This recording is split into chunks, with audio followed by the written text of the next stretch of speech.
Hoje a gente vai entrar de cabeça nas ideias do primeiro capítulo de um livro bem conhecido, Como se dar bem com as mulheres, de Ron Louis e David Copeland. E a proposta deles é ousada, viu? A ideia é tirar a vida amorosa do campo da sorte e transformar em uma habilidade que, segundo eles, qualquer um pode aprender. Sabe aquela sensação de que relacionamento é quase uma loteria? Pois é, os autores partem exatamente daí.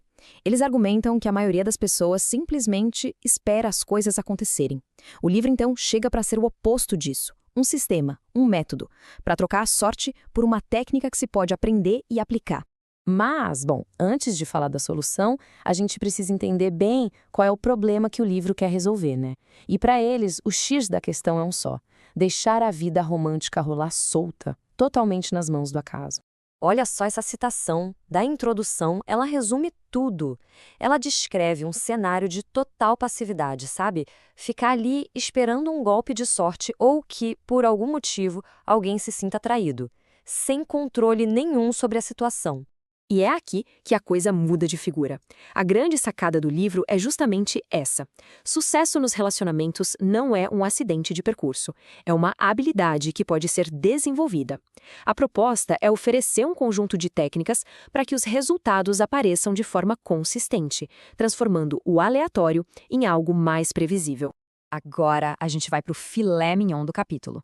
Antes de aprender qualquer técnica, o livro diz que a gente precisa desaprender. Isso mesmo. É preciso derrubar algumas crenças bem comuns que, segundo os autores, mais atrapalham do que ajudam. São os famosos 7 mitos dos encontros. Exato, 7 mitos. 7 ideias que, de acordo com o livro, sabotam as chances de alguém antes mesmo de qualquer coisa acontecer. Vamos dar uma olhada em algumas das mais importantes.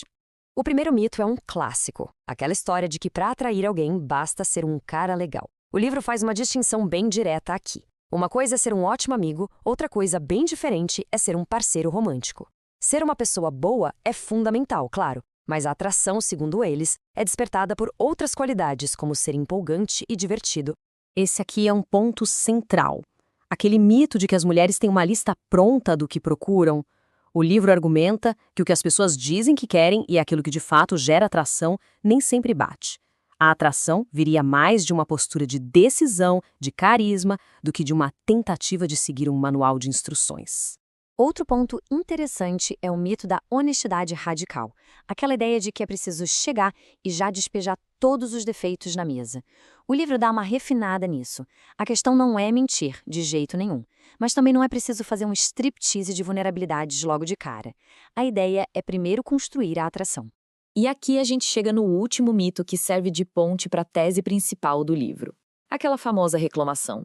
É injusto que o homem sempre tenha que dar o primeiro passo. Os autores viram esse jogo. Eles dizem que isso, na verdade, coloca o homem no controle, no banco do motorista, com a chance de guiar as coisas para o rumo que ele quer. Então, a partir da quebra desse último mito, o livro apresenta sua solução central: a importância de tomar a iniciativa de forma ativa. Não se trata só de reagir, sabe? Mas de criar as oportunidades. Essa frase resume perfeitamente a filosofia do livro. Ela reforça que ter essa responsabilidade de iniciar não é um peso, mas sim a posição de quem tem o volante nas mãos. É poder definir o ritmo e o destino da interação. E o livro não fica só na teoria, ele vai para a prática. Detalha os passos mesmo. Desde as coisas mais sutis, como o primeiro olhar, o primeiro sorriso, até momentos cruciais, como iniciar a conversa, pedir o telefone e sim, ligar de volta e até iniciar o primeiro beijo. Cada uma dessas etapas é vista como uma ação necessária para fazer a interação avançar. O recado final, então, é bem direto. A obra bate na tecla de que a passividade, o deixa a vida me levar, é a receita para acabar de mãos abanando. A mensagem é que um esforço ativo, contínuo, é o único caminho para se chegar a algum resultado, o que vai totalmente contra a ideia de ficar esperando a sorte. E para amarrar todas essas ideias, os autores usam uma metáfora muito poderosa que resume toda a filosofia deles sobre encontros e sedução. Eles comparam os relacionamentos a uma dança. Imagina só, antigamente, os passos eram bem definidos, todo mundo sabia mais ou menos a coreografia. Hoje, o argumento é que essa dança social ficou confusa, os passos se perderam e muita gente não sabe mais como se mover. É aí que o sistema do livro entra em cena. A proposta é que ele funcione como um professor de dança, ensinando os novos passos para essa dança dos tempos modernos. O objetivo é dar as ferramentas para a pessoa conseguir colocar a música, dar o ritmo e conduzir a interação, com graça. E isso tudo nos deixa com uma pergunta final para refletir, que na verdade encapsula o tema central do livro. Se a gente aceita essa metáfora da dança, a questão que fica no ar é, nessa dança moderna e sem regras claras, quem está escolhendo a música? Quem está definindo o ritmo? No fim das contas, a pergunta é sobre quem está conduzindo a própria dança. Olá! Hoje a gente vai mergulhar numa abordagem bem sistemática sobre romance, que vem direto de um guia do finalzinho dos anos 90. Vamos explorar o segundo capítulo, que detalha os 7 hábitos que, segundo os autores, definem os mestres da sedução. A nossa fonte é esse livro aqui, que na época trouxe uma ideia bem radical, a de que era possível substituir a sorte nos relacionamentos por um método, algo que podia ser aprendido e aplicado. A promessa era grande, dar um certo controle sobre uma área da vida que muita gente sentia que era totalmente imprevisível. E essa citação dos próprios autores resume perfeitamente o problema que eles queriam resolver. Aquela sensação de que o sucesso romântico estava completamente fora do controle de alguém, dependendo de fatores como pura sorte ou da vontade de outra pessoa. Para construir esse sistema, os autores partem de um princípio psicológico que eles consideram a base de tudo. Eles afirmam que entender isso é o primeiro e mais importante passo para construir confiança e, claro, atração. E isso nos leva a uma pergunta bem central, né? Pela lógica do livro, qual seria a grande chave para estabelecer essa base de confiança? A resposta que eles dão talvez não seja mais óbvia. E aqui está. O argumento central do livro é que uma preocupação primária e muitas vezes inconsciente das mulheres ao conhecer um homem é a própria segurança física. Eles defendem que o medo de uma agressão, de violência, funciona como um filtro fundamental nas primeiras interações. Certo, e o que fazer com essa informação? O livro sugere uma abordagem em 3 partes. Primeiro, ter consciência dessa preocupação. Segundo, agir de uma forma que transmita segurança ativamente. E o ponto crucial, sempre respeitar o ritmo e os limites da mulher, especialmente quando ela diz não, o que seria a maior demonstração de respeito e segurança. Com essa base psicológica estabelecida, a gente passa para a primeira parte do que eles chamam de plano do mestre.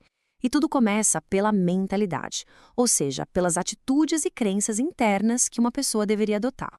E aqui a gente encontra um dos princípios mais provocadores do livro.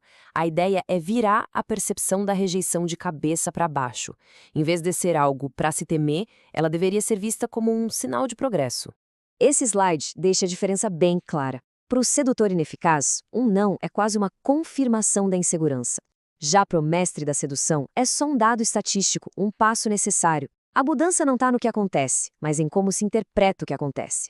Eles dão um nome para isso, a mentalidade do jogo de roleta. A lógica é que, se a pessoa continua tentando, o sucesso se torna uma questão de estatística. É quase inevitável. As perdas individuais se tornam irrelevantes porque, no longo prazo, a vitória é certa. É uma abordagem totalmente baseada em volume e persistência. Ok, agora vamos ver como essa mentalidade se transforma em ação. A segunda parte do plano foca nos hábitos práticos, naquilo que o livro considera essencial fazer de forma proativa. Basicamente, são 3 pilares da ação. Primeiro, tomar a iniciativa em todas as fases. O livro é bem direto sobre isso. Segundo, ter múltiplas opções, para evitar o que eles chamam de atitude dependente. E terceiro, toda interação precisa ter um objetivo claro e definido, nada deixado ao acaso. Então, vamos juntar todas as peças agora e olhar para o quadro completo da filosofia que esse capítulo apresenta. O ponto central é que esse sistema é uma estrutura completa. Ele começa com um insight psicológico sobre medo, passa por uma reestruturação mental sobre rejeição e termina com um conjunto de ações diretas, com um objetivo. É um plano de jogo do começo ao fim. E isso nos deixa com uma pergunta para a gente pensar. Um livro como esse, lá do final do século XX, argumenta que sim, a atração pode ser sistematizada. Mas quando se aplica uma lógica de jogo e de objetivos a algo tão humano, o que se ganha com isso? E o que será que se perde no processo? A questão continua em aberto. E aí, tudo certo? Já parou para pensar se existe, um sistema por trás da atração? Nessa nossa análise, a gente vai mergulhar de cabeça no capítulo 3 do livro Como se dar bem com as mulheres. E se prepara, porque a gente vai desvendar um método bem completo que foca em 2 pilares que, segundo os autores, são essenciais. Primeiro, lapidar o estilo pessoal e, segundo, construir uma autoconfiança que, sabe, que aparece. Vamos descobrir juntos como isso funciona? Bom, para a gente não se perder no caminho, dá uma olhada no nosso roteiro. A gente começa com uma ideia bem legal, o seu anúncio pessoal. Depois, a gente parte para a prática com o plano de imagem e como usar o ambiente a seu favor. Aí, a gente mergulha de vez no jogo interno, para superar aqueles bloqueios de confiança e, por fim, vamos entender o que o livro chama de estado alfa. Parece promissor, né? Então, bora lá! Vamos começar pela base de tudo, o estilo. O livro defende uma ideia muito forte. Antes mesmo de se dizer uma única palavra, a sua aparência já comunicou quem você é. É literalmente o seu outdoor, o seu anúncio pessoal para o mundo. E aqui está a grande sacada. Olha só essa citação. A ideia não é sobre ser vaidoso ou gastar um monte de dinheiro. É sobre comunicação. O seu estilo é uma ferramenta para mostrar para o mundo, de propósito, quem você é e o que você valoriza. É tipo uma declaração silenciosa, sabe? Mas que fala muito alto. Ok, então a gente já entendeu que o estilo é uma forma de comunicação. Mas como é que se constrói esse tal anúncio? É aí que o livro apresenta o plano de imagem, que é basicamente um guia super detalhado para cuidar da aparência, da cabeça aos pés. E as regras para se vestir, segundo o livro, são até que bem simples, bem diretas. Como a gente pode ver aqui, o foco não é em seguir a última moda, mas em 4 princípios que não saem de moda. Um bom caimento, limpeza impecável, nada de roupa amassada e, claro, boa conservação. E por que isso é tão importante? Porque esses 4 pontos juntos passam uma mensagem poderosa: atenção aos detalhes e autorrespeito. E essa atenção aos detalhes, olha, não para por aí não. O livro vai além e apresenta um plano completo com 13 pontos de cuidado pessoal. Pois é, 13, o que já mostra o nível de detalhe que os autores acreditam ser fundamental. E o segredo aqui é o seguinte: são os pequenos detalhes que, quando somados, criam uma imagem de impacto. Este slide destaca alguns desses pontos-chave, que vão do corte de cabelo até os sapatos. Segundo o livro, são esses os elementos que as mulheres realmente percebem, porque eles transmitem uma mensagem clara de cuidado, de higiene e de maturidade. A questão não é ser perfeito, entende? É mostrar zelo. E olha que interessante, esse seu anúncio pessoal não termina no seu corpo. Ele se expande e contamina os seus espaços. O livro mostra que o carro e a casa são, na verdade, extensões do seu estilo de vida e, portanto, da mensagem que você passa. Pensa no seu carro como uma espécie de palco móvel. Este slide mostra como transformá-lo num ambiente que joga a seu favor. De acordo com o livro, um carro limpo, funcionando direitinho e com um toque de preparação e até romance, como a gente vê ali nos pontos, não é só um carro. É uma demonstração de que ali tem uma pessoa preparada e atenciosa.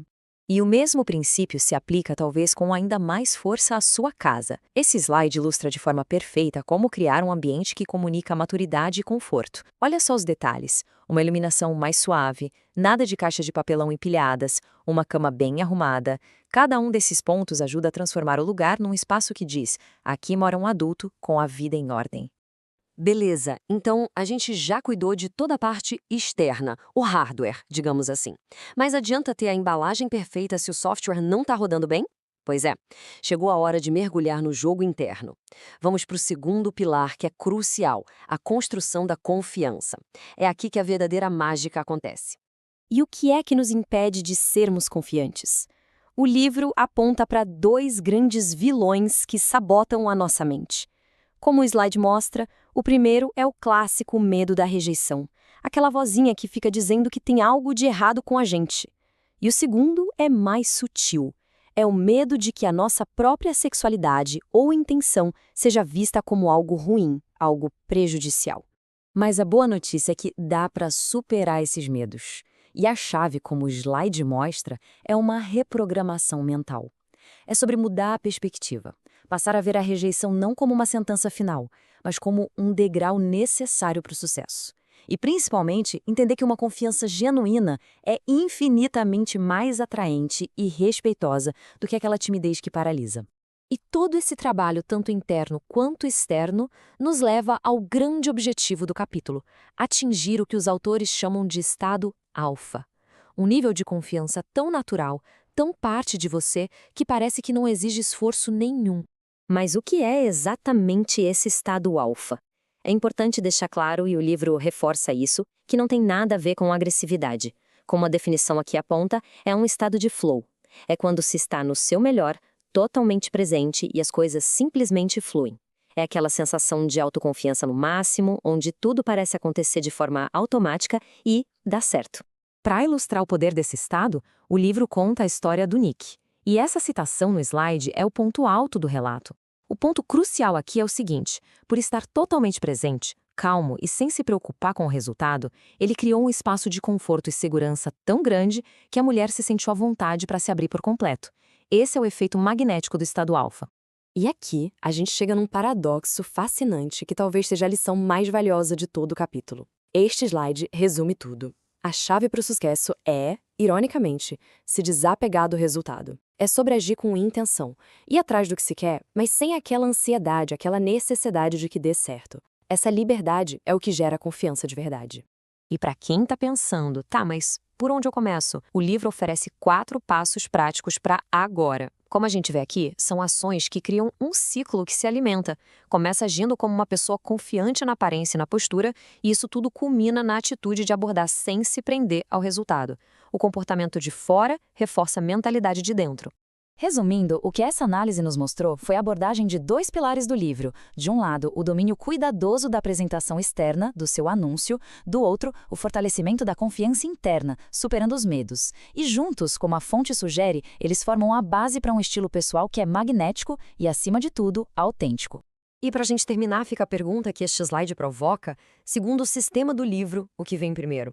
É a confiança interna que gera um estilo atraente, ou é quando se constrói um estilo atraente que se desenvolve a confiança? O livro dá as ferramentas para os 2 caminhos, mas essa reflexão sobre a causa e o efeito, bom, fica no ar. Bora fazer uma viagem no tempo. Vamos voltar para 1998. Imagina só. Um mundo sem aplicativo de namoro, sem rede social para paquerar, conhecer alguém era bem diferente. E é nesse cenário que a gente vai mergulhar hoje, desvendando o livro Como se dar bem com as mulheres, mais especificamente um capítulo-chave, Onde as garotas estão. A ideia dos autores partia de um ponto bem interessante, olha só. Eles diziam que, para a maioria dos caras, a vida amorosa era basicamente sorte. Pura sorte. E o objetivo do livro era exatamente esse: te tirar da roleta russa do acaso e te dar um sistema, um método para virar o jogo. E eles não estavam para brincadeira, não. A promessa era grande. Não eram só umas diquinhas. Era um sistema de sedução de verdade. A ideia era que isso não é um dom, sabe? Não é algo que nasce com a pessoa. É uma habilidade que, segundo eles, qualquer um poderia aprender e mudar a vida amorosa para sempre. Ok, e o primeiro passo desse sistema todo era derrubar um mito bem comum. Aquela ideia de que, não tem mulher solteira por aí, tá tudo muito difícil. Pois é, se o problema não é a falta de mulheres, então qual é o problema? O livro joga a resposta para dentro da nossa cabeça. A dificuldade não estaria no mundo lá fora, e sim nas barreiras que a nossa própria mente cria. E tá aí a grande virada de chave segundo o livro. As oportunidades, na verdade, estariam por toda parte. O problema real não seria a falta de mulheres, mas sim a paralisia. A falta de atitude, de ação. Antes mesmo de te dar um mapa dos lugares, os autores diziam que era preciso primeiro arrumar o motor interno. Ou seja, a estratégia de verdade começava superando aquelas desculpas que deixam a gente estagnado. E eles mapearam os 4 grandes vilões da mente. Sabe aquelas historinhas que a gente conta para si mesmo? É muito difícil, não tenho tempo para isso agora, eu não levo jeito para essas coisas, eu nem sei o que falar. São essas as desculpas que nos impedem de agir. Para ilustrar isso, o livro cria 2 figuras bem bacanas, o Bob e o Bruce. O Bob é aquele cara travado que acha tudo difícil, tem um medo danado da rejeição e fica esperando o alinhamento dos planetas, um momento perfeito.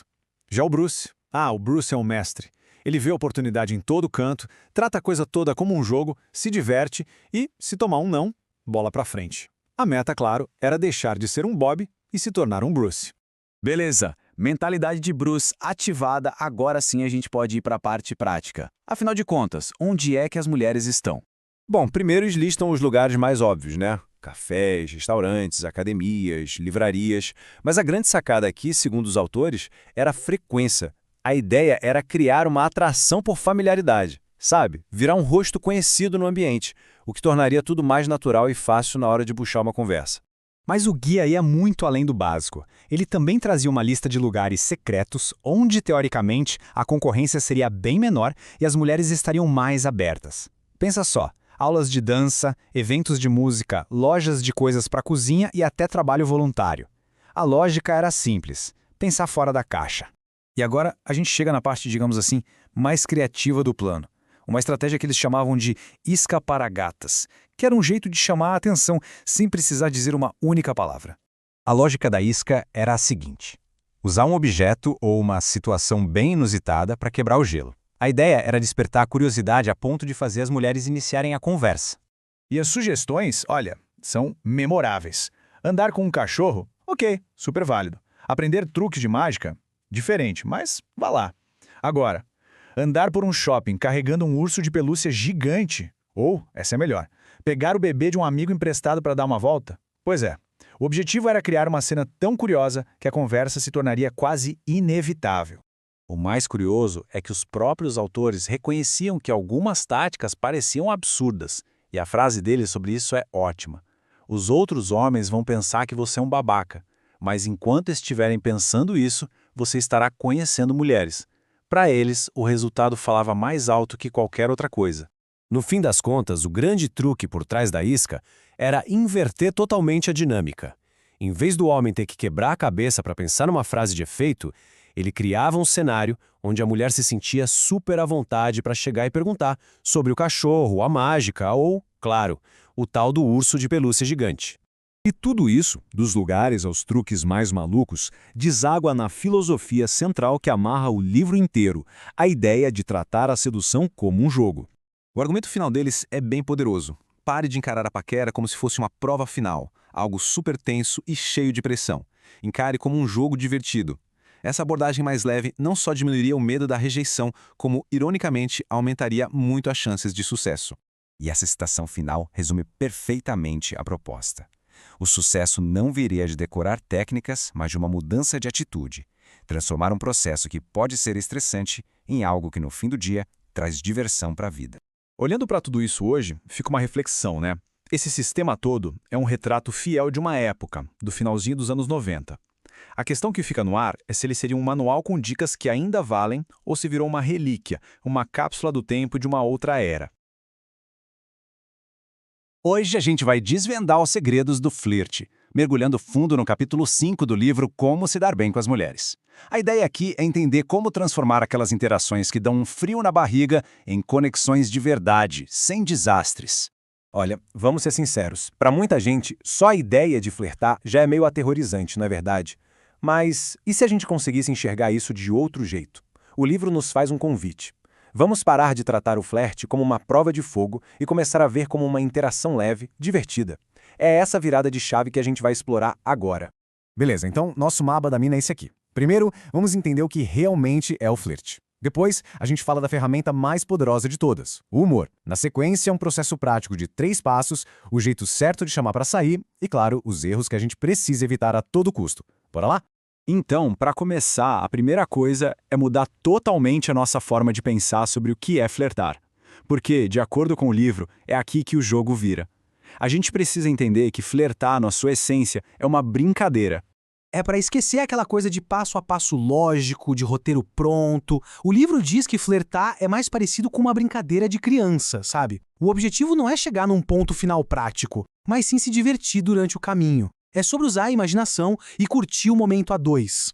E olha, essa frase aqui resume tudo de forma brilhante. O jeito que o flerte acontece é o que pode definir se a pessoa vai ser vista como um amigo ou como algo a mais. É essa abordagem mais leve, mais divertida, que abre as portas para um romance. Bom, agora que a gente já entendeu a brincadeira, vamos pegar nossa ferramenta principal, o humor. E não é qualquer humor, não. Vamos ver como usar a risada do jeito certo para criar uma conexão genuína. Primeiro, o mais importante, o que a gente não deve fazer. O livro dá um alerta bem sério. Aquele tipo de humor que rola numa roda de amigos homens, sabe? Piada sobre aparência, tirar sarro de si mesmo o tempo todo. Isso geralmente tem um efeito contrário com as mulheres. É fundamental evitar essas gafes que podem cortar qualquer clima antes mesmo de começar. Tá? Então, o que funciona? A resposta é humor positivo, criativo. O livro até dá um exemplo ótimo. Digamos que a mulher trabalha no caixa de um estacionamento. Em vez de só comentar sobre o trabalho, que tal brincar e chamar ela de a deusa do estacionamento? Pequenas coisas assim criam um universo particular entre os dois, mostram criatividade e, claro, bom humor. Certo, a mentalidade está ajustada, a ferramenta principal, que é o humor, está na mão. E agora? Agora vamos para a prática, com um processo de 3 passos que o livro sugere para uma interação de flerte dar certo. O mais curioso desse processo é que ele já meio que antecipa uma certa hesitação inicial. Aquele primeiro não que pode aparecer raramente é algo pessoal. Segundo o livro, é mais uma resistência natural. O segredo, então, é persistir, mas com leveza, com gentileza, construindo confiança até que essa resistência diminua e o sim apareça. Ok, os passos foram seguidos, a conexão tá rolando, e aí? Chegou aquele momento crucial. Como é que a gente transforma essa interação bacana em um encontro de verdade? Nesse ponto, o livro é super direto. É preciso ser decidido. Chegar com um "e aí, o que a gente faz?" Joga toda a responsabilidade para outra pessoa e soa um pouco sem criatividade. Por outro lado, sugerir algo concreto, tipo "que tal um café?", mostra que existe um plano. E isso, sem dúvida, é bem mais atraente. E essa citação aqui, ela vai direto na jugular. Não ter um plano não passa só uma imagem de indecisão, mas pode, de verdade, minar toda a atração que foi construída até aquele momento. E para fechar, vamos falar da parte que talvez seja mais importante. Os erros fatais, que podem botar todo esse esforço a perder. É bom prestar atenção para não cair nessas armadilhas. Esse aqui é um erro clássico, né? Demorar muito para fazer o convite. Se o tempo passa, a outra pessoa pode simplesmente concluir que não há interesse romântico. E aí, a janela de oportunidade se fecha. O risco de ser visto só como amigo aumenta muito. Vamos reforçar isso? Não ter um plano é um erro grave. Antes mesmo de fazer o convite, já é bom ter uma ideia na cabeça. Isso demonstra confiança e iniciativa, que são características muito atraentes. E aqui tem outra armadilha perigosa: parecer que se está disponível o tempo todo. Falar, para mim qualquer hora tá bom, pode sem querer passar uma imagem de que a vida não é muito interessante. É melhor sugerir horários específicos. Isso mostra que se tem uma vida própria e valoriza o tempo de ambos. E para terminar, essa citação nos lembra de algo essencial.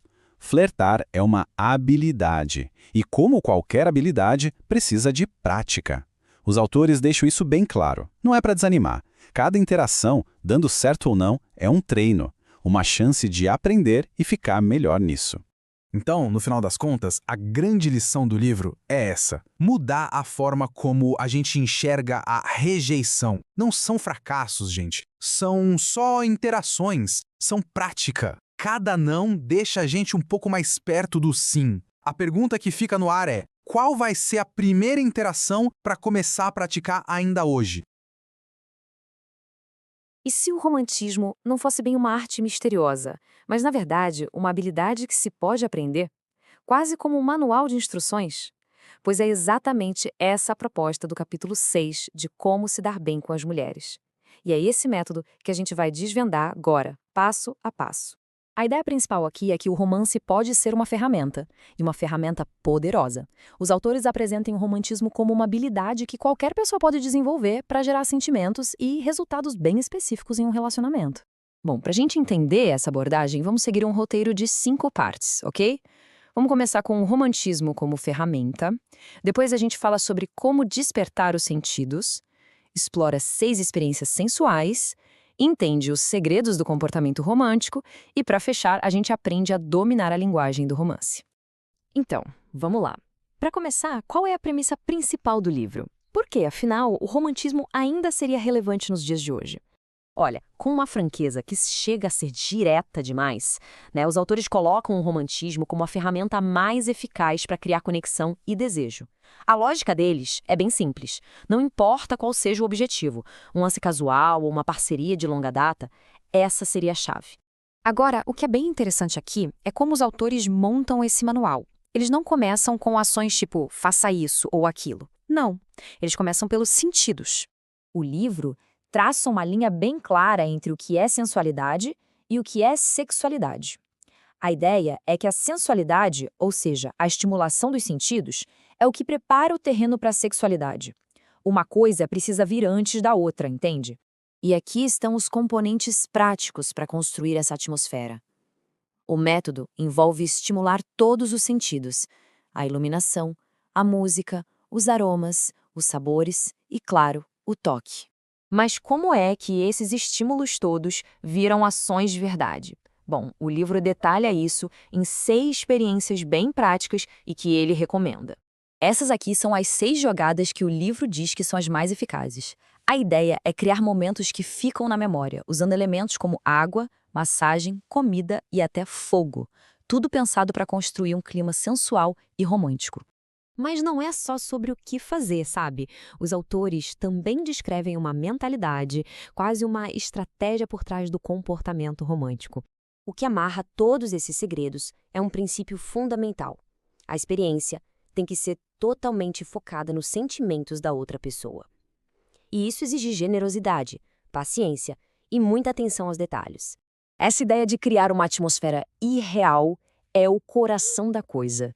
É sobre usar surpresas e planejamento para tirar outra pessoa da rotina e transportar para um momento que pareça quase mágico.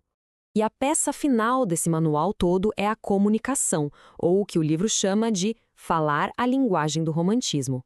Os autores apresentam um princípio que parece simples, mas é muito poderoso. Para alguém se sentir de um jeito romântico, é preciso descrever sentimentos românticos para essa pessoa. É como se a descrição evocasse a emoção. O livro chega a fornecer até roteiros para perguntas românticas, como essa aqui, que são pensadas justamente para fazer a pessoa que ouve acessar lá dentro e reviver essas emoções. Basicamente, isso aqui é um kit de ferramentas para construir conversas. O objetivo é usar a linguagem de forma intencional para ir criando ativamente uma atmosfera romântica. Então, resumindo, a abordagem do livro é totalmente metódica. Ele desconstrói o romance e o transforma num conjunto de técnicas e estratégias que, segundo os autores, podem ser aprendidas e aplicadas por qualquer um.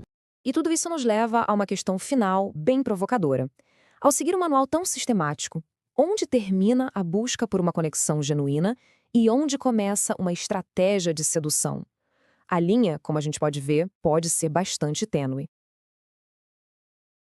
E se o romance pudesse ser resumido a um manual de instruções, com uma tática para cada passo? Hoje, a gente vai mergulhar numa estratégia super sistemática de um guia bem popular lá dos anos 90, que prometia exatamente isso: decodificar a arte da sedução. A nossa fonte é esse livro aqui. E o nosso foco vai ser numa tática bem central que ele ensina, o chamado encontro de preparação. Se preparem, porque essa é uma abordagem que tenta basicamente transformar o primeiro encontro numa ciência exata. Então, a gente vai seguir a estratégia do livro passo a passo. Vamos entender o conceito, os seus pilares, o que fazer antes e durante o encontro e, claro, como lidar com os imprevistos. Ok, vamos lá.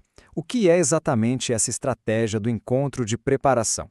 Bom, o livro apresenta isso como uma solução para um problema: a suposta ineficiência dos primeiros encontros mais tradicionais. A definição que o livro dá é bem direta. A ideia não é conhecer a pessoa de um jeito geral, sabe? O objetivo é um só: criar uma conexão romântica para, como diz o nome, preparar o terreno para o próximo passo, que eles chamam de encontro de sedução. E aqui a diferença fica bem clara.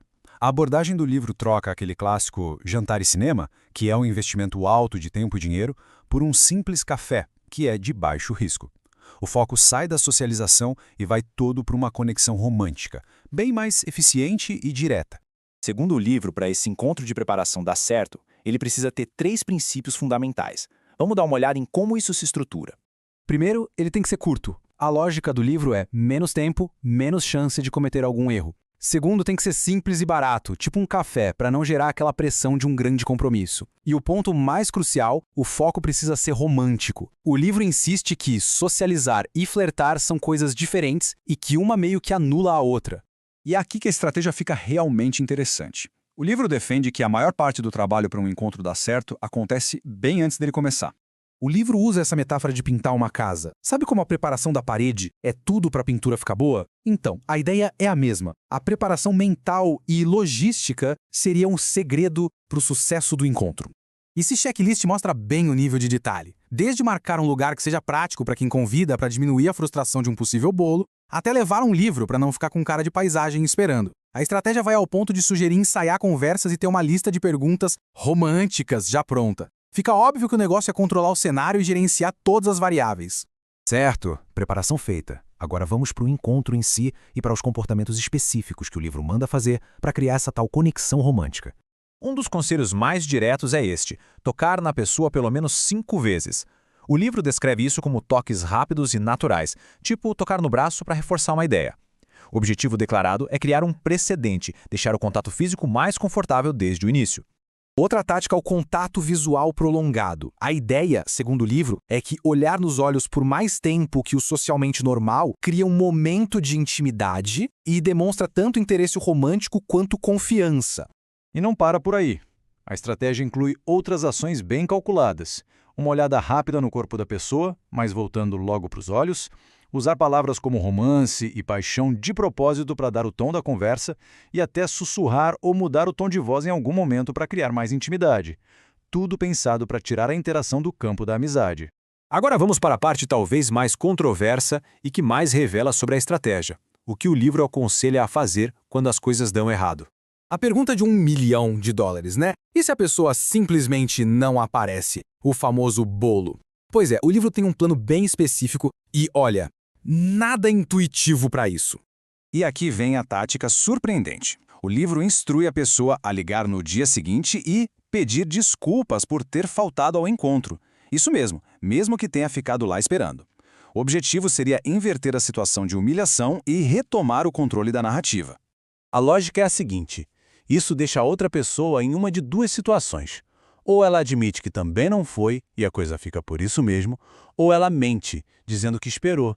De qualquer forma, segundo o livro, a dinâmica de poder vira a seu favor. É transformar um resultado negativo em uma oportunidade.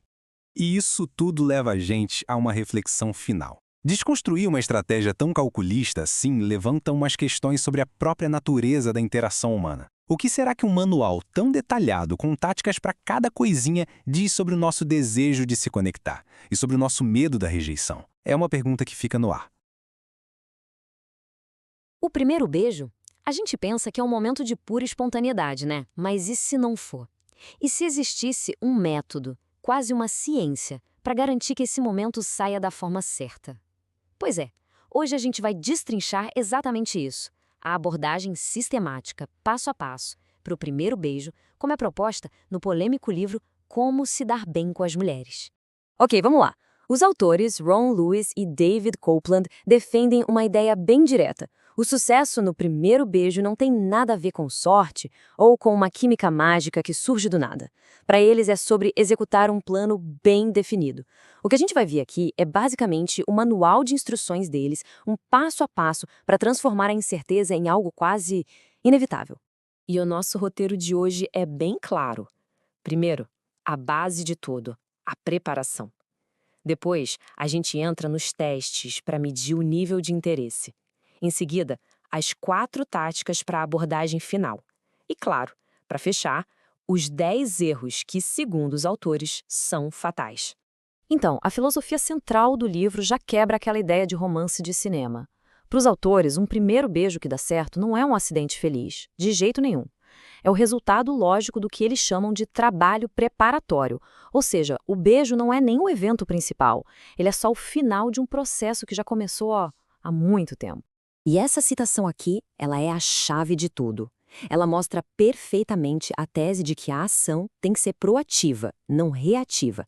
A ideia é construir uma ponte, sabe? Tijolo por tijolo, até que atravessar para o outro lado, que é o beijo, seja o único caminho natural a seguir.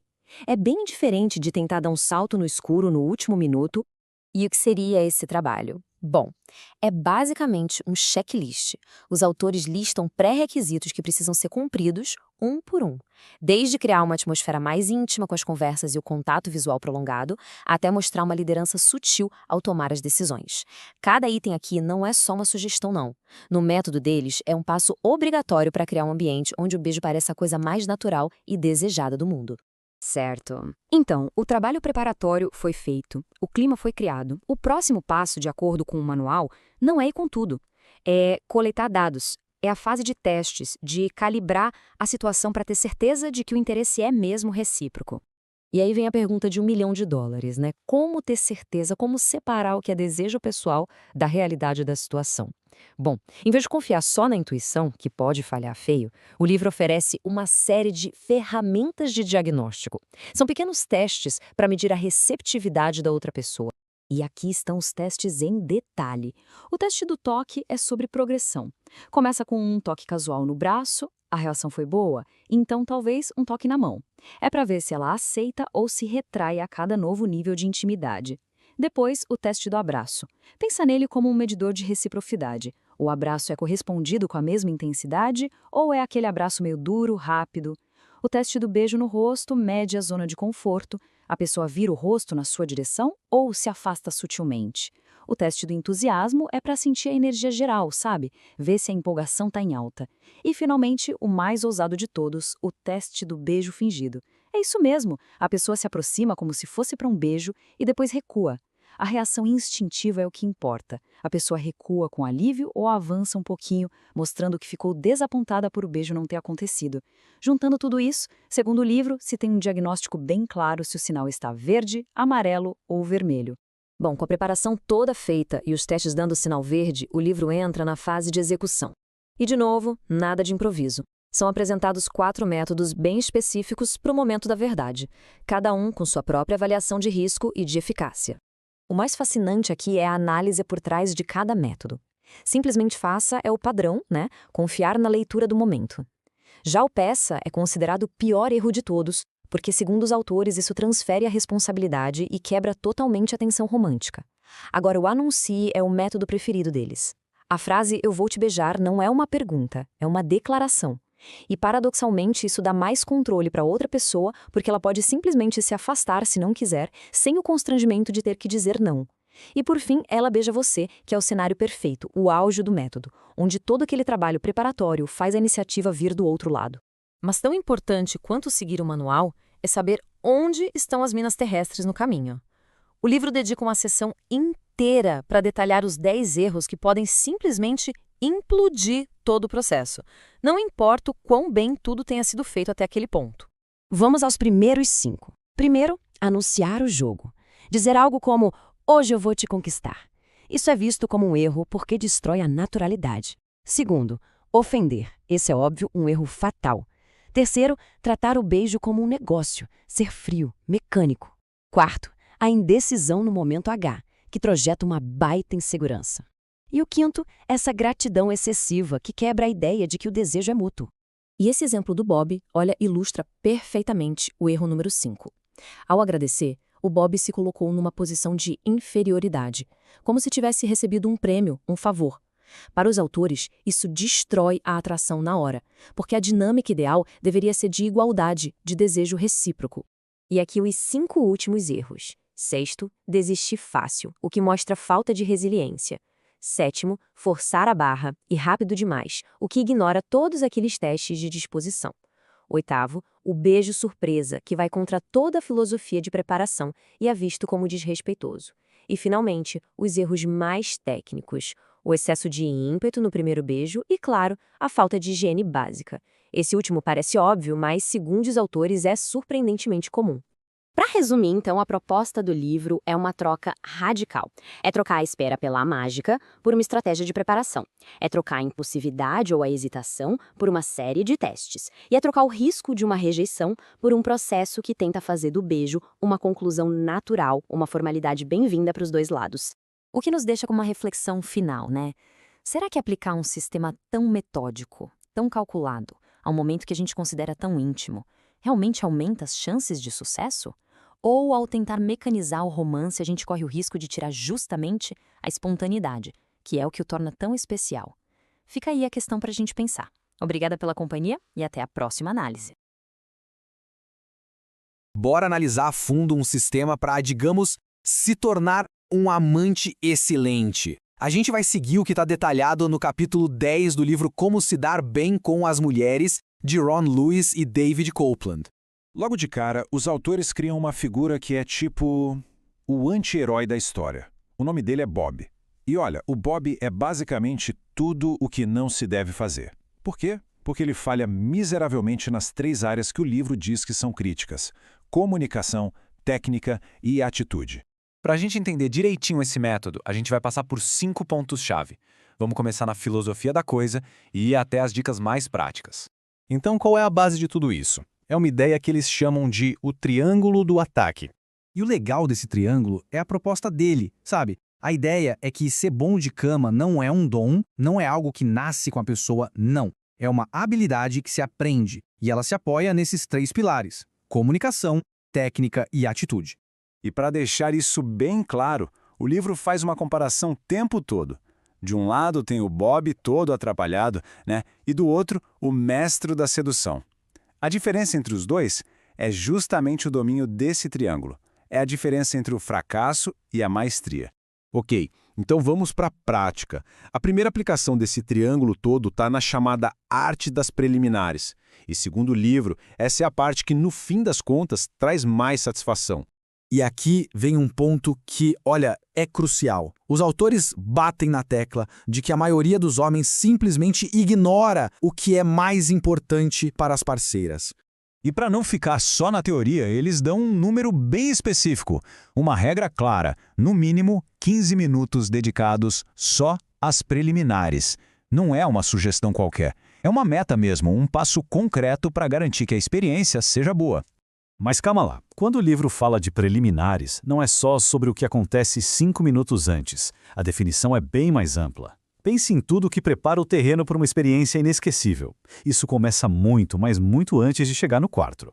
Beleza. Depois de caprichar nas preliminares, o livro entra numa estratégia bem clara para o evento principal. E aqui a palavra-chave é generosidade. A regra de ouro é bem direta. Faça a parceira gozar primeiro. Simples assim. O livro coloca isso como um dos pilares, uma base essencial da técnica de uma amante excelente. E para não estragar o clima, o livro lista umas verdadeiras minas terrestres de conversas para se evitar na cama. Coisas tipo, sei lá, falar de outras mulheres ou de problemas do trabalho, assuntos que simplesmente cortam o clima na hora. Por outro lado, o livro destaca muito o poder do elogio. Diz que é super comum a parceira ter insegurança com o próprio corpo e que a solução para isso é elogiar, e elogiar com frequência. É uma técnica mesmo para criar um ambiente de segurança e confiança. Agora, muita gente acha que depois do orgasmo, acabou. Mas, segundo os autores, não é bem assim. O que acontece logo depois do sexo é tão importante quanto todo o resto. Pois é, eles dão um alerta bem direto contra aquele erro clássico de se desligar logo depois do ato. A ideia é que a conexão não pode ser quebrada de repente. E para isso, o livro sugere uma rotina bem simples, quase um passo a passo do que fazer depois. E a ideia é que isso vire um hábito. E o mais interessante é que não precisa ser nada demorado. Essa rotina de ficar junto, conversar, elogiar, coisa de 5 a 10 minutinhos. Parece pouco, mas segundo o livro, é o suficiente para mudar totalmente a percepção sobre a experiência toda. E para fechar, vamos falar de um ponto que o livro trata como inegociável, uma regra de ouro absoluta: segurança e responsabilidade. Olha, a linguagem que os autores usam aqui é bem forte, sem rodeios, para deixar bem claro o perigo que é ignorar os protocolos de sexo seguro. Ou seja, o ponto central aqui é que para eles não existe exceção. Não tem mas. Usar camisinha sempre é a única atitude sensata, uma questão de maturidade mesmo. E para não deixar nenhuma dúvida, o livro deixa bem claro de quem é a responsabilidade. Segundo eles, a prevenção de gravidez e de doenças é responsabilidade do homem. Ponto. No fim das contas, a mensagem principal do livro é essa: o mestre da sedução não nasce pronto, ele é construído. Ser um amante excelente não é uma arte, um mistério, é quase uma ciência, algo que se estuda, se aplica e se domina. Isso tudo deixa a gente com uma questão no ar, né? Será que tratar a intimidade e a conexão como um sistema, com técnicas e regras, realmente melhora as coisas? Ou será que tem o risco de tudo virar uma coisa meio mecânica, meio robótica? Fica aí a reflexão. Que tal a gente fazer uma viagem no tempo? Vão abrir um manual de sedução lá de 1998, tirado do livro Como se dar bem com as mulheres, para descobrir o que ele ensinava sobre ser um amante ideal. Se prepara porque a abordagem é quase uma ciência do sexo. Então, a pergunta que não quer calar: o que fazia alguém ser bom de cama nos anos 90? A proposta do livro é bem ousada, sabe? Eles queriam transformar a sedução em uma espécie de ciência. A ideia era que, com um método, um passo a passo, qualquer homem poderia aprender, sem essa de contar com a sorte. Para a gente entender essa lógica, vamos seguir o roteiro do livro. Primeiro, a filosofia por trás de tudo, o tal triângulo do ataque. Depois, a gente acompanha a ordem de um encontro, desde preparar o ambiente até o que fazer depois. E para fechar, as regras de ouro que eles colocaram. Tudo começa com a filosofia central deles. A ideia é que, para dominar um encontro sexual, é preciso focar em 3 pilares. E eles deram um nome bem de filme de ação para isso: o triângulo do ataque. E aqui estão os 3 pilares. Primeiro, a comunicação, que seria a base para criar o clima e resolver qualquer parada.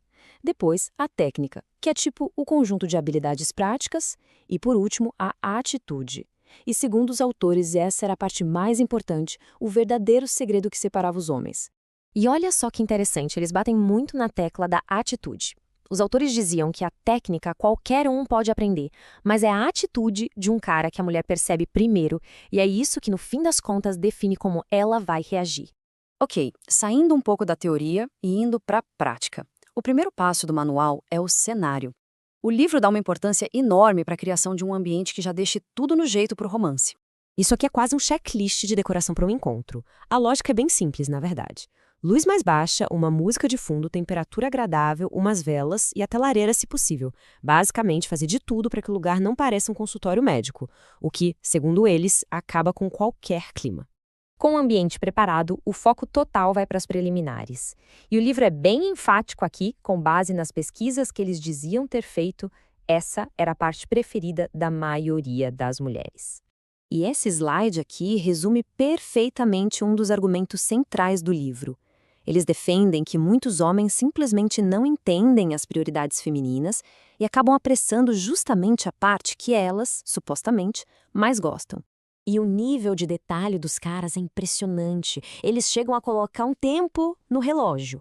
A recomendação era de, no mínimo, 15 minutos de preliminares. Esse seria o tempo para garantir que a mulher estivesse completamente pronta e excitada. A comunicação, de novo, entra em cena. O livro aconselhava elogios específicos ao corpo e à beleza dela. Chegava a dar exemplos, tipo dizer "você tem seios lindos", em vez de usar uma linguagem que pudesse soar mais grosseira e quebrar o clima. Depois de toda essa preparação, a gente chega no que o livro chama de evento principal. E é aqui que a filosofia deles dá uma virada bem clara, com o foco sendo quase que 100% no prazer dela. A regra de ouro aqui é a seguinte: o homem deve se concentrar em fazer a mulher ter um orgasmo primeiro. A justificativa deles, eles diziam que, como a maioria dos homens não tem dificuldade em chegar lá, garantir o prazer dela antes tirava a pressão e melhorava a experiência para todo mundo. É aqui que a parte da técnica, daquele triângulo que a gente viu, fica super clara. O livro basicamente mandava o leitor estudar um pouco de anatomia feminina, insistindo que a maioria das mulheres precisa de estimulação direta no clitóris e que saber disso era obrigatório para ser um amante generoso. Mas calma que não acabou. Para o livro, o que acontece depois do sexo é tão crucial quanto o que veio antes e o que aconteceu durante. As dicas são bem diretas, quase um ritual mesmo.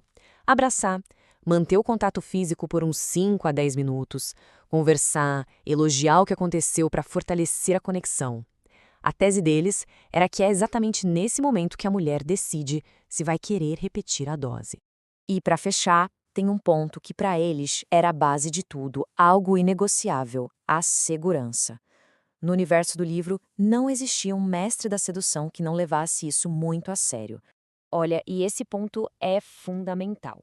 E mostra muito o contexto da época, né? A mensagem era clara. Nada disso que foi dito tem valor sem segurança. Todo método só funciona se o sexo for seguro, e o uso da camisinha era apresentado como a única forma de diminuir os riscos. Então, depois de analisar esse manual tão metódico, essa engenharia toda da sedução, fica a pergunta no ar. O que, de todas essas regras lá dos anos 90, ainda faz algum sentido hoje em dia e o que ficou completamente datado? Vamos mergulhar hoje num material bem controverso que é o capítulo 11 do livro Como se dar bem com as mulheres. A proposta aqui é apresentar um sistema, quase como um manual de engenharia para lidar com os problemas num relacionamento. Bora entender como essa estrutura toda funciona. A premissa de todo o capítulo, que tem o título bem provocador de Quando as Gatas Atacam, é exatamente esta. Para os autores, os problemas num relacionamento não são um caos imprevisível. Pelo contrário, são eventos que devem ser gerenciados com um método, com uma estratégia bem definida. Para a gente entender esse método, vamos seguir o roteiro do próprio capítulo. Primeiro a gente vai ver a ferramenta de diagnóstico, o espectro da manutenção. Depois passamos para as táticas de crise, os tais 8 segredos. E por fim, vamos ver os comportamentos que eles consideram inaceitáveis. Então vamos começar pela base de todo o sistema deles, que é essa ferramenta de diagnóstico, o espectro da manutenção. É a maneira como os autores sugerem que se categorize uma parceira para saber a partir daí como agir. E o que seria manutenção para eles? Bom, a definição é bem direta ao ponto. É, basicamente, o quanto de esforço é preciso para manter uma mulher feliz e interessada na relação. A ideia aqui não é sobre romantismo, mas sim sobre um cálculo de ações e reações. E esse espectro é dividido em 3 níveis. Lá no topo está a mulher de baixa manutenção, que o livro descreve como um presente, alguém racional. No meio, a de média manutenção, que seria o perfil mais comum. E lá embaixo, a de alta manutenção, que os autores simplesmente dizem que é impossível de lidar. Ok, então uma vez que o diagnóstico foi feito, o livro parte para a ação. E ele apresenta o que chama de 8 segredos, que são, na verdade, as regras do jogo para lidar com as crises. A ideia aqui é ter um manual de instruções bem claro para impedir que uma faísca vire um incêndio, sabe? São 8 regras que, segundo o livro, precisam ser seguidas à risca. E a regra de ouro, a número 1, a mais importante de todas, é esta: jamais tente resolver o problema dela.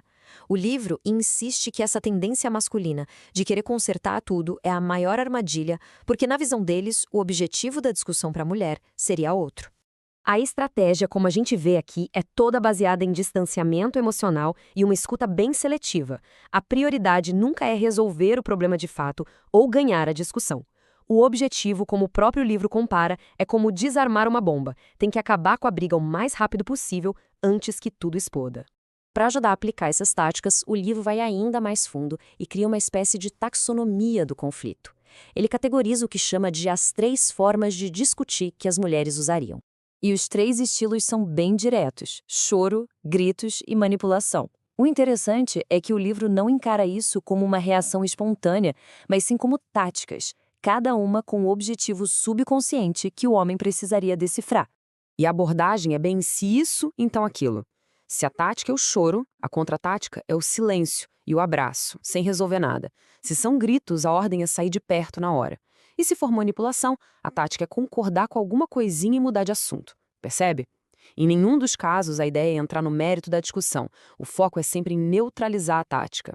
E por fim, o capítulo chega no seu ponto mais extremo, nas suas linhas vermelhas. Aqui, os autores listam 4 perfis de mulheres que, segundo eles, não é para gerenciar, é para evitar a qualquer custo. Esses perfis são descritos como os alertas vermelhos definitivos. São casos que, na visão do livro, já passaram de qualquer ponto de retorno ou de gerenciamento possível. E os nomes que eles dão são o que são. Temos a surtada, a paranoica que vive chamando a polícia, a rainha das vacas e a lutadora de rua. Dentro da lógica do livro, esses arquétipos representam comportamentos tão problemáticos que qualquer tipo de relacionamento se torna inviável. Como a gente viu, o sistema do livro é todo esquemático, todo encaixotado. E isso nos leva a uma questão final, que é a grande reflexão que esse tipo de manual provoca. Ao tentar transformar a complexidade de uma pessoa e de um relacionamento num fluxograma cheio de táticas e categorias, onde termina a ajuda e onde começa um estereótipo perigoso. É uma linha muito tênue e que com certeza vale a pena a gente pensar a respeito. E aí, hoje a gente vai mergulhar nas estratégias pós-encontro do capítulo 12 daquele famoso guia de sedução, Como se dar bem com as mulheres. Vamos decifrar juntos o que fazer depois que o encontro acaba. A nossa análise vai focar especificamente no capítulo chamado Depois do Encontro, Continuando a Caça. Um título que, olha, já entrega o jogo sobre a abordagem estratégica do livro, né? Sabe aquela incerteza, aquela dúvida que bate depois de um encontro? Então, o livro vai direto nesse ponto. Ao invés de deixar tudo por conta do destino, ele propõe um método, um verdadeiro passo a passo para as próximas jogadas. A nossa conversa vai seguir 4 pontos principais. Primeiro, qual a mentalidade certa a se ter. Depois, a gente entra na tal arte da manutenção para manter a conexão. Em seguida, uma tática psicológica chave para não deixar o interesse morrer. E, por fim, como planejar o próximo movimento de forma bem estratégica. Beleza, vamos começar pela base, pela fundação de tudo. Segundo os autores, a primeira coisa a se fazer depois de qualquer encontro, não importa o que tenha acontecido, é algo que acontece totalmente dentro da cabeça. A ideia principal do livro é a seguinte: não importa o que rolou, é preciso reprogramar a mente para ver a experiência como um sucesso. Mesmo que as coisas não tenham saído, 100%, a mentalidade tem que ser de vitória. Tá, mas como se faz isso na prática? O livro sugere uma pergunta bem simples. O que eu aprendi com isso? Só de fazer essa pergunta, cada interação vira uma aula, uma lição valiosa. E isso joga a pessoa para frente, em vez de deixar bater aquela bad, sabe? Os autores também batem muito na tecla de que é crucial manter a conexão emocional que foi criada. Eles enxergam isso como um investimento mesmo, porque se essa vibe boa morrer, pronto, todo o esforço foi por água abaixo e é preciso começar do zero. Isso já emenda perfeitamente no nosso segundo ponto, um conceito central que o livro chama de a arte da manutenção. Afinal, como é que se mantém essa conexão viva?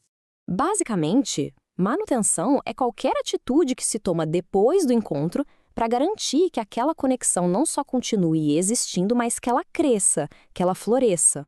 Mas, na real, qual é o objetivo dessa tal manutenção? O livro deixa claro que a parada não é sobre gastar dinheiro. A ideia é demonstrar 3 coisas bem importantes: que a pessoa está sendo lembrada, que existe uma dedicação de tempo e de esforço e que há criatividade no meio. E para mostrar que isso é levado a sério, o livro dá uma dica que é fundamental: agendar um horário. Isso mesmo, bloquear um tempo na agenda só para planejar essas ações de manutenção, como se fosse uma reunião de trabalho ou qualquer outro compromisso sério. Ok, mas não é só sair fazendo as coisas de qualquer jeito. O livro traz uma tática psicológica bem específica sobre o como e principalmente o quando fazer essa manutenção para ter o melhor resultado possível. E o nome dessa tática é reforço variável. Para entender fácil, é só pensar numa máquina de caça-níqueis. Ela vicia porque a gente nunca sabe quando o prêmio vai sair. É essa imprevisibilidade que prende a atenção. O livro aplica essa mesma lógica. Uma mensagem de bom dia todo santo dia na mesma hora vira obrigação, perde a graça. Agora, um gesto inesperado, uma surpresa no meio da semana, isso sim é o que mantém as coisas emocionantes. E para colocar esse reforço variável em prática, o livro sugere um arsenal com 4 ferramentas básicas. Cartões ou cartas, daquelas escritas à mão, sabe, para dar um toque pessoal. E-mails românticos, mas com criatividade. Flores, que é um clássico que sempre funciona. E, por último, presentinhos, pequenos, mas que mostram que houve um carinho, um pensamento por trás. Beleza, a manutenção tá rolando, a conexão tá sendo cuidada. Mas e aí, como se usa o que aconteceu no primeiro encontro para planejar o próximo? A proposta do livro aqui é quase científica: fazer um diagnóstico claro da situação. E qual seria o principal termômetro para esse diagnóstico? Segundo o livro, é o nível de intimidade física que foi alcançado. E o beijo é a principal métrica, o principal dado usado para decidir qual vai ser o próximo movimento no tabuleiro. E essa tabela aqui mostra bem essa lógica de se acontecer X, faça Y. É um roteiro bem claro, baseado em 5 cenários possíveis. Por exemplo, se rolou apenas um beijo, a dica é: planeje outro encontro de sedução. Agora, se a tentativa de beijo foi rejeitada, a orientação é parar, analisar o que pode ter dado errado e recalcular a rota. É uma abordagem bem metódica, né? No fim das contas, a grande mensagem que fica deste capítulo é que a sedução não é uma corrida de 100 metros. Tá mais para uma maratona. É um processo que não para. O esforço para manter o interesse e a atração não acaba depois de um encontro legal. Na verdade, é aí que o jogo realmente começa. E toda essa abordagem, que é super estruturada, super estratégica, acaba levantando uma questão final, uma reflexão. Onde é que a gente traça a linha entre uma estratégia calculada para construir a atração e a espontaneidade de um romance genuíno? Será que dá para ter os dois ao mesmo tempo? Fica aí a pergunta para a gente pensar. E aí, já pararam para pensar em como eram os conselhos de relacionamento muito antes dos aplicativos e das redes sociais? Hoje, a gente vai mergulhar numa relíquia de 1998, o livro Como se dar bem com as mulheres. E vamos focar numa parte bem específica, o capítulo 13, que é basicamente um manual, quase militar, sobre como terminar um namoro. Se preparem para uma viagem no tempo, a uma mentalidade bem diferente. E a filosofia do livro já começa assim, sem rodeios. Essa citação que a gente está vendo já dá o tom de tudo que vem pela frente. A ideia é que um relacionamento ruim não é algo para consertar. Sabe, é para descartar. Igual um carro velho que não tem mais salvação. É uma abordagem que trata o coração como se fosse uma peça de motor, e o término como uma decisão puramente logística. Pois é, o guia basicamente transforma o término num plano de 4 fases, tudo super bem definido. Primeiro, o diagnóstico, como saber que chegou a hora. Depois, a preparação, o que fazer antes da conversa. Terceiro, a execução, como conduzir o papo final. E por último, o que eles chamam de controle de danos, como lidar com as reações. Vamos analisar cada passo dessa estratégia. Então, vamos para a primeira fase desse plano, o tal do diagnóstico.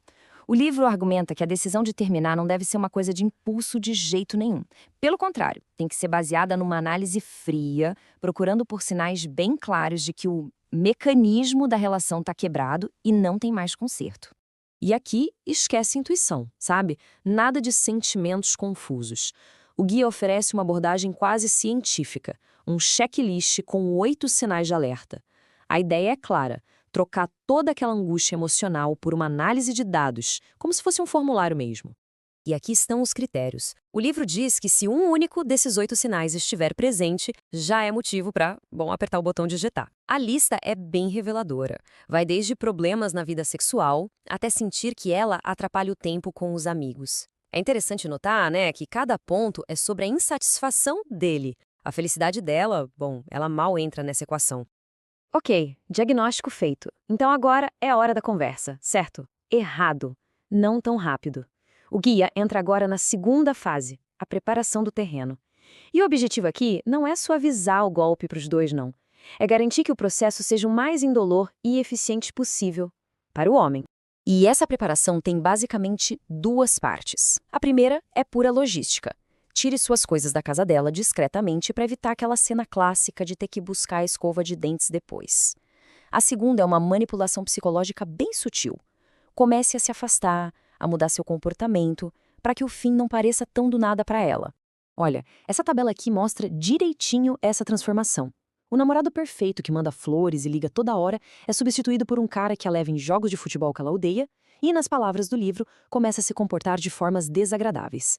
A estratégia é cruel, mas, do ponto de vista deles, genial. A ideia é se tornar tão desagradável que ou ela mesma termina ou o rompimento se torna um alívio para ela.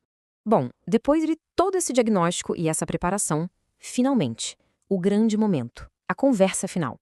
O livro chama isso de execução e, como o próprio nome sugere, oferece um roteiro bem preciso para garantir que tudo saia como planejado. O conselho aqui é quase um malabarismo, né? Seja honesto, mas não muito honesto. O guia defende uma espécie de honestidade diplomática. Em outras palavras, diga o suficiente para justificar o término, mas omita qualquer detalhe que possa ser visto como cruel, mesmo que seja verdade. O objetivo é um rompimento limpo, não necessariamente sincero. E agora a gente entra na parte talvez mais estratégica de todo o manual, as contra-estratégias. O livro se antecipa, ele mapeia as reações mais prováveis da parceira e oferece um plano de ação para neutralizar cada uma delas e garantir que o término seja definitivo. A primeira reação que o livro prevê é a tentativa de sedução. E ele não enxerga isso como um gesto de desespero ou amor, não. Ele vê como uma tática de última hora, sabe? Uma jogada final para usar a intimidade física e tentar reverter a decisão. E a contra-estratégia é bem direta. Não ceda. De jeito nenhum. O guia insiste que qualquer intimidade nesse momento anularia todo o plano. O conselho é se manter firme, focando na suposta felicidade a longo prazo para ambos, uma felicidade que, claro, foi decidida e está sendo imposta por um lado só. Agora, o segundo cenário que o livro imagina é bem mais sério. Ele leva em conta a possibilidade de a conversa ficar perigosa, com a parceira reagindo com violência física ou até mesmo ameaças. E nesse caso, o conselho é um só e bem claro: saia de lá. Imediatamente. A segurança pessoal é a única prioridade. Não é para tentar acalmar a situação ou discutir. A única ação correta é se retirar do local o mais rápido possível. E a terceira reação, que talvez seja a mais comum de todas, é a promessa de mudança. É aquele apelo desesperado, né? Eu posso mudar, me dá só mais uma chance. A parceira se compromete a consertar qualquer problema para evitar o inevitável. E olha, o livro aqui é inflexível. Não é para acreditar nas promessas. A lógica, por mais fria que pareça, é que ceder agora só vai prolongar o sofrimento. Manter a decisão, segundo o guia, é na verdade a atitude mais gentil a longo prazo, porque evita um segundo término que seria ainda mais doloroso lá na frente. Então, no fim das contas, o que esse guia mostra pra gente é uma visão do término não como um evento emocional, caótico, mas como um procedimento cirúrgico. É um manual de operações, focado em controle, eficiência e, acima de tudo, em minimizar o desconforto e as complicações para quem decide terminar. E no final, toda essa abordagem do livro, de 1998, vale lembrar, meio que força a gente a se perguntar algo que continua super atual, né? O que é um relacionamento? É um jogo de estratégia, onde se planeja cada movimento para vencer e minimizar perdas? Ou é uma parceria, construída com base na vulnerabilidade, no esforço dos dois? A resposta para isso talvez diga muito sobre como a gente ama hoje em dia. Sejam muito bem-vindos. Sabe aquela paixão avassaladora do início de um romance, que parece que vai durar para sempre, mas que muitas vezes simplesmente some? Pois é exatamente sobre isso que a gente vai falar hoje, mergulhando no capítulo 14 do livro de Ron Lewis e David Copeland. A ideia é entender como sair do casual e construir algo sério e, o mais importante, algo que dure. Pois é, essa é a pergunta de $1 milhão, né? Por que a paixão acaba? Todo mundo já passou por isso ou viu acontecer. Começa tudo com aquela faísca, aquela intensidade e, de repente, pá, chega a rotina. O legal é que o livro que a gente está analisando aqui vai fundo nesse desafio. E a proposta dele é que o fim da paixão não é, sei lá, o destino, é uma escolha. E olha, os autores não pegam leve não. A real é que eles mandam a letra. Se não houver um esforço consciente, de propósito mesmo, um relacionamento longo pode virar, bom, um mundo de sofrimento e tédio. É pesado, mas é um alerta. Mas essa ideia é muito poderosa, né? Que o futuro da relação, se vai ser incrível e divertida ou chata e dolorosa, está totalmente nas mãos de quem está nela. O livro defende que um relacionamento sensacional não acontece por acaso. Não é sorte, não é ganhar na loteria. É, na verdade, uma construção, sabe? Tijolinho por tijolinho, que é resultado de escolhas e atitudes bem pensadas. Ok, então a pergunta é: como se constrói isso? Bom, os autores dão um caminho das pedras. Eles apresentam o que chamam de os 6 segredos da conexão. É basicamente um guia para manter o relacionamento não só feliz, mas também excitante e, bem, quente. E aqui estão eles. Vamos lá. Continuar fazendo as coisinhas, apoiá-la inteiramente, escutá-la, manter a própria sanidade, essa é importante, sacrificar-se pelo relacionamento e, claro, manter a vida sexual. Repara que vai desde as coisas pequenas do dia a dia, tipo ouvir e dar um apoio, até umas coisas bem grandes. O ponto central dos autores é que são essas ações feitas sempre que criam os sentimentos bons, e não o contrário, que é o que a maioria das pessoas pensa. E vamos focar nesse primeiro segredo, que é crucial. O lance aqui, com o tempo, a gente tende a relaxar, né? Achar que a pessoa já está garantida. O livro dá um exemplo perfeito disso, a história de um cara chamado Rich. Antes de casar, toda semana ele cozinhava para a parceira dele. Era uma daquelas coisinhas, sabe? Um gesto. Depois que casaram, ele parou. Simplesmente parou. E adivinha? O romance foi junto, começou a murchar. E aqui, olha, tá a grande virada de chave de tudo isso. Presta atenção nessa frase. Os bons sentimentos são criados quando eles fazem as coisinhas, e não o vice-versa. Ou seja, a ação vem antes do sentimento. Não é para esperar ter vontade, esperar sentir amor para depois fazer algo legal. A lógica é o inverso. São as atitudes de carinho que fabricam sentimentos bons. Ok, a gente viu o caminho da construção, mas existe o outro lado da moeda. Se as ações certas constroem, as erradas, bom, elas demolem tudo. O livro apresenta, então, os 6 bloqueios da relação. São 6 hábitos que, infelizmente, acabam parecendo supernaturais e que destroem a conexão aos pouquinhos. E essa comparação aqui é muito boa para entender a ideia. Para cada segredo que constrói, tem um bloqueio que destrói. Pega esse exemplo. O oposto de apoiá-la inteiramente não é necessariamente brigar com ela ou atacar. É algo bem mais sutil. É tratá-la como um camarada, sabe, como um brother. Segundo os autores, essa atitude, por mais inofensiva que pareça, simplesmente aniquila a dinâmica do romance. E aqui está a lista completa dos 6 bloqueios. Tratá-la como um camarada, como a gente já viu, depreciá-la, colocar para baixo, brigar muito, mentir, culpá-la pelas coisas e não ser piedoso, ou seja, não perdoar. O perigo desses comportamentos é que eles são o caminho mais fácil, sabe? São as reações automáticas, que não exigem esforço nenhum, e é justamente por isso que são tão destrutivos. Se ninguém ficar de olho, eles vão corroendo a relação por dentro. E tudo isso, tanto os segredos quanto os bloqueios, nos leva para o tema principal do capítulo, a ideia da manutenção do amor. Essa palavra manutenção é perfeita. O livro define como um conjunto de ações constantes, conscientes, para fazer a conexão crescer. Não é consertar algo que quebrou, é cuidar para não quebrar. A analogia com a saúde é ótima. Ninguém vai para a academia só quando está doente, certo? A gente treina e come bem para se manter saudável. Com amor, a lógica é a mesma. E talvez a lição mais impactante seja esta aqui. Numa conexão romântica, não existe meio termo. Não existe ficar parado. Ela está sempre se movendo para frente ou para trás. É como uma gangorra que nunca para no meio. A cada dia, com cada atitude, ou com a falta dela, ou se está fortalecendo a conexão, ou se está deixando ela se desgastar. E, no fim, a reflexão que o capítulo deixa é essa pergunta que serve como um espelho para todo mundo. As ações de cada dia estão construindo ou demolindo a relação. Porque, no final das contas, a escolha, como o livro deixa bem claro, está inteiramente nas mãos de cada um. Hoje, a gente vai desconstruir a história de uma transformação radical. Vamos dar uma olhada no plano que levou um cara chamado Bob, que vivia frustrado com as mulheres, a se tornar um verdadeiro mestre da sedução. Essa análise é toda baseada no capítulo final do livro Como se dar bem com as mulheres, que detalha exatamente o método que ele usou. A mudança é impressionante, né? Dá pra ver bem aqui na comparação. A mentalidade dele foi de um medo que paralisava para uma confiança que impulsionava.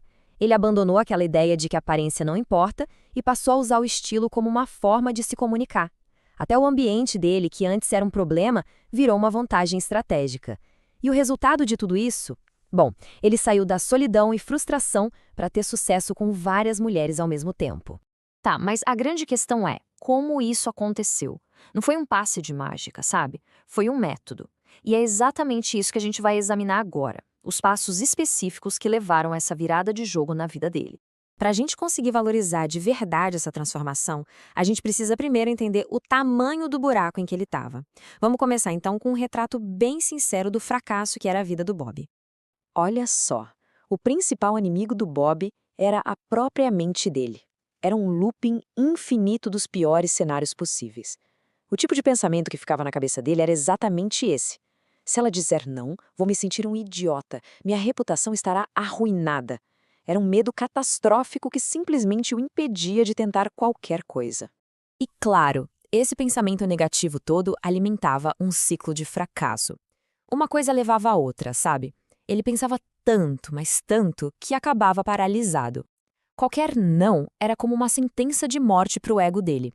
Ele se apegava àquela ideia de que as mulheres deveriam gostar de mim como eu sou, mesmo com um estilo ruim e um carro que era basicamente um caminhão de lixo. No fundo, ele só esperava o romance acontecer, em vez de fazer algo para criar as condições para isso. Agora, a gente chega no ponto da virada. A transformação do Bob só começou de verdade quando ele entendeu uma coisa fundamental. Ter sucesso com mulheres não é um talento que nasce com a pessoa, mas sim uma habilidade que pode ser construída. Era hora de forjar as ferramentas para criar um mestre da sedução. E aqui, olha, tá a chave de tudo. Ele mudou completamente o significado de ser um grande conquistador. Deixou de ser uma questão de sorte ou de um dom natural. Passou a ser sobre duas coisas que ele podia controlar: desejo e esforço. É como aprender a tocar um instrumento, sabe? Exige compromisso, aprendizado e, claro, muito trabalho. Para tornar tudo isso mais fácil de gerenciar, ele quebrou o processo em 4 pilares principais. Primeiro, dominar o próprio estilo. Segundo, reprojetar a mentalidade. Terceiro, preparar o ambiente. E por último, mas talvez o mais importante de todos, praticar sem parar. Não era mais sobre esperar, era sobre construir, de forma sistemática. O primeiro pilar foi o estilo. Ele começou do zero, com uma reforma completa na aparência. Assinou revistas de moda, criou uma lista de coisas para fazer, tipo um checklist de higiene. Ele saiu da negligência total para uma estratégia bem deliberada de se apresentar da melhor forma possível. Depois do estilo, ele foi para os espaços dele. Ele sacou que o ambiente mandava uma mensagem muito forte. O carro, que era um caminhão de lixo, virou um sexo móvel. Não só limpo, mas preparado para o romance com música e conforto. A casa dele também deixou de ser um caos para se tornar um lugar convidativo, que mostrava que ele era um cara que se cuidava. Essa imagem aqui captura uma das mudanças mais profundas na cabeça dele. O Bob parou de ficar esperando o lugar certo ou o momento perfeito. Ele aprendeu a ver o mundo inteiro como um grande campo de prática. As oportunidades estavam em todo lugar, da fila do pão ao parque. A única coisa que precisava mudar era a disposição dele para enxergar e agir. E essa nova mentalidade virou ação, claro. Ele transformou lugares comuns em campos de treinamento. A cafeteria de sempre, a academia, livrarias. Ele começou a frequentar lugares novos, como aulas de adestramento de cães e de culinária. Não só para aprender a habilidade, mas para praticar a interação. Ele chegou a aprender truques de mágica para quebrar o gelo. Cada pequena interação dessas era mais um tijolinho na construção da confiança dele. Muito bem. Depois de toda essa construção de base, estilo, mentalidade, ambiente e muita prática, os resultados começaram a aparecer. Vamos ver agora como o mestre recém-formado se saiu na prática. Qual foi a prova de que tudo aquilo funcionou? E o sucesso do método se tornou inquestionável. A lista de conquistas dele só crescia. Teve o primeiro caso de uma noite, aprendeu a flertar sem medo nenhum e, muito importante, ele se tornou decidido, ele planejava e conduzia os encontros. Ele aprendeu até uma estratégia de usar um encontro de preparação, mais curto, para criar interesse, antes de ir para um encontro de sedução completo. Essa abordagem sistemática foi construindo uma confiança de verdade que todo mundo percebia. Mas de tudo que ele conquistou, essa aqui foi a mudança mais profunda. A fonte da autoestima dele mudou. Ele não precisava mais da aprovação de uma mulher para se sentir bem. A confiança agora vinha de dentro, sabe? Vinha do próprio esforço e da fé no processo dele. A validação de fora virou um bônus, não uma necessidade. Então, o que a gente tira de tudo isso? A jornada do Bob nos leva a uma lição final. A mensagem central que amarra todo o processo dele. Não tem nada a ver com mágica. Tem a ver com prática. No fim das contas, o segredo é que não tem segredo. Sucesso com mulheres não é mágica, não é um talento que vem do berço. É o resultado direto de desejo, de trabalho duro e, o mais importante, de prática sistemática e sem descanso. A história do Bob é a prova viva de que aquilo que muita gente acha que é mágica, na verdade, é uma habilidade construída com muita dedicação. A jornada do Bob vai muito além de relacionamentos, né? É um verdadeiro modelo de como se reinventar em qualquer área, usando a prática deliberada. E isso leva a gente a uma reflexão final. Que outra área da vida poderia ser completamente transformada se a gente aplicasse esse mesmo método sistemático?